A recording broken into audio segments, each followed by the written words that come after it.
Could there be a more alarming outlook on the status of a religion than what we see reflected in the opening statement in our reading this morning from the first book of Samuel? The word of the Lord was rare in those days. Visions were not widespread. Now, I understand, of course, that people might come to religious sanctuaries for a variety of reasons. Some might be simply looking to escape the troubles of this world for a little while. Some are there because they're happy to be seen by others so as to be well regarded. Some people just enjoy the nostalgic feeling of such places. All that's well and good, but if there is not at least a moment from time to time when the voice of God breaks through and you receive a vision or you hear a word and you know it has come from God, then honestly, what is the point? But we're told the word of the Lord was rare in those days. Visions were not widespread.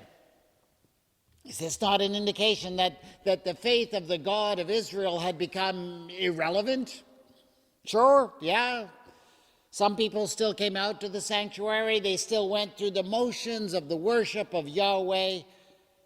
But it was just a matter of tradition, of habit. If you did not encounter God in some sense, what is the point? That description of the problem particularly struck me because it seemed a little bit familiar. For is that not one of the complaints that many raise about the state of the church today? It is irrelevant. People are just going through the motions. People don't really get what they need. Now, I don't necessarily agree with all of those complaints, but they are raised often enough that we can't just brush them off. So let's look at what had gone wrong at that sanctuary at Shiloh in the days of the child Samuel, because maybe there'll be other points of connection that speak to us and to our situation in the church today. So, why was it? Why was it that the word of the Lord was rare in those days? Visions were not widespread.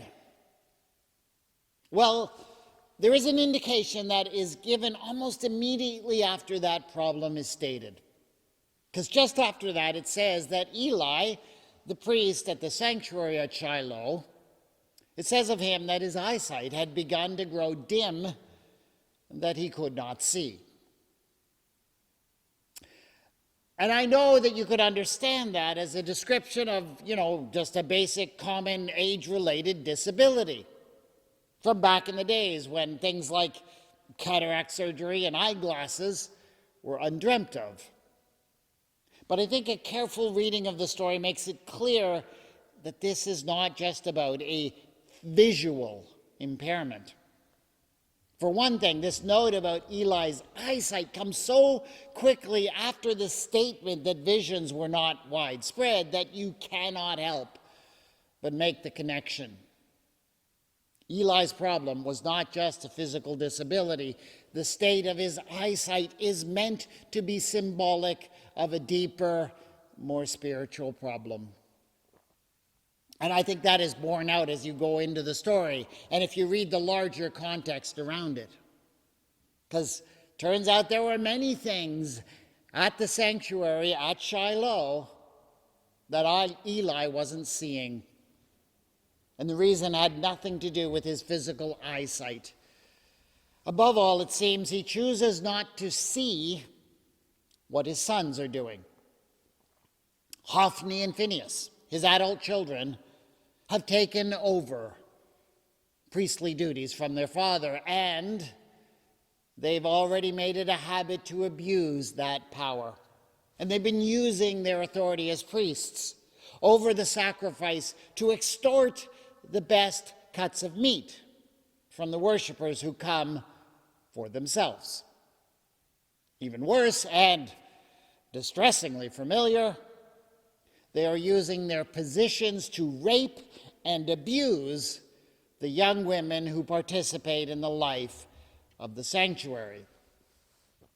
And I know you sometimes get the impression that that whole phenomenon of religious leaders using their power and their authority to abuse those who are placed in their spiritual care is a modern problem, because you know what? We never used to talk about it, never came up. Whereas in recent years, we've seen it happening everywhere. So much so that I think it's probably safe to say that every major denomination and religious group has had its share of scandals in this regard over the last few decades. But as the case of Hophni and Phinehas makes clear, this is not because abuse of spiritual authority is a modern thing. It's always happened. The sad truth is that whenever a certain group of people are given an extraordinary amount of power over certain people, a proportion of them will be tempted to abuse that power. And as we have seen, absolutely, it can happen in any organization. There have been lots of scandals in hockey and other sports, in business and youth organizations. And sure, we'd like to think that churches ought to be exempt, but they are clearly not. And in some ways, the spiritual dimension of religious authority has a way of amplifying that potential. So, what the sons of Eli have been doing with their priestly authority is absolutely horrific. But that is not the biggest problem. Not as far as this story posits anyways. No, the biggest problem is the blindness of Eli. Not his physical blindness, but his refusal to see what his sons are doing and to put a stop to it. That's what God says explicitly to Samuel. For I have told Eli that I'm about to punish his house forever for the iniquity that he knew, because his sons were blaspheming God and he did not restrain them. That is the sign of a sick institution. Not the evil that some individuals do. No, it's the failure of the institution itself, which is what Eli represents, to safeguard everyone that the institution touches. We prefer blindness. We refuse to see or to challenge what powerful people are doing in any organization, and when that happens, that's the root of the problem. And honestly, if it's at all true of the church today that the word of the Lord is rare, that visions are not widespread, that's got to be part of the reason. The church wanted to pursue power and authority. And in doing so, it enabled the most influential leaders, gave them more power, gave them more authority. And yeah, some of those leaders have used their power and their authority to serve themselves. Thus is the church brought into disrepute, and it can no longer speak the word of the Lord. But if we could learn some humility, and especially if we could learn to shift from protecting the privilege and the authority of the church to protecting the vulnerable, I believe that as we make ourselves vulnerable, God's voice will break through to us. If we stop looking after ourselves first, we will be set free to look for the visions that God sends us. That's where the healing begins, both at Shiloh and for us. So that's part of the answer, but that's not the only reason why the word of the Lord was rare in those days. Visions were not widespread. We see another big indication of what has gone wrong a little bit further on in the story itself. Samuel, this young boy who has been devoted to service in the sanctuary by his mother, is sleeping somewhere in the temple complex. And it so happens he is in the same room as the Ark of the Covenant. Now, I don't know about you, but that really set off some alarm bells for me. Because if you're at all familiar with the Ark of the Covenant, then you will know that it was the primary symbol of the presence of God with the people of Israel. According to what it says elsewhere, the ark was to be kept in a special chamber in the temple, or at this time in the tabernacle, a place called the Holy of Holies. And God was said to be more present there than any place else on earth. So how holy was this place? It was so holy that no one entered it. No one, except for one day a year, the Day of Atonement. And on this day, one person, only one, the high priest, could actually enter into the presence of the ark. And that was only after an atoning sacrifice. But even then, we are told, special precautions had to be taken. Before the high priest entered, the temple servants would tie a rope around his ankle and, let the rope out as he went in. And that was just in case God decided to strike him down while he was in there. So they just pull the body out. That way, they wouldn't have to wait until the next year for the next high priest to remove the body. Now, we actually don't know if that rope story is true or it was just a legend that was spread. It's not in the Bible. But true or not, it's a big indication of the kind of respect they had for the ark, the care they took in its presence. But none of that reverence, none of that expectation of encountering God is found in this story. The ark, from what I can see, seems to be just in some random room in the temple complex. And this room also appears to be a dormitory where acolytes like Samuel sleep at night. There's no indication of any expectation that this cultic object will allow them to encounter God. So apparently these people have either forgotten or they never knew that such a thing was possible. And that's why, when it happens, it takes so long for anyone to recognize it for what it is. Samuel just assumes that Eli, the elder priest, is calling out for assistance in the night. And you can't blame Samuel for that, can you? He's just a child.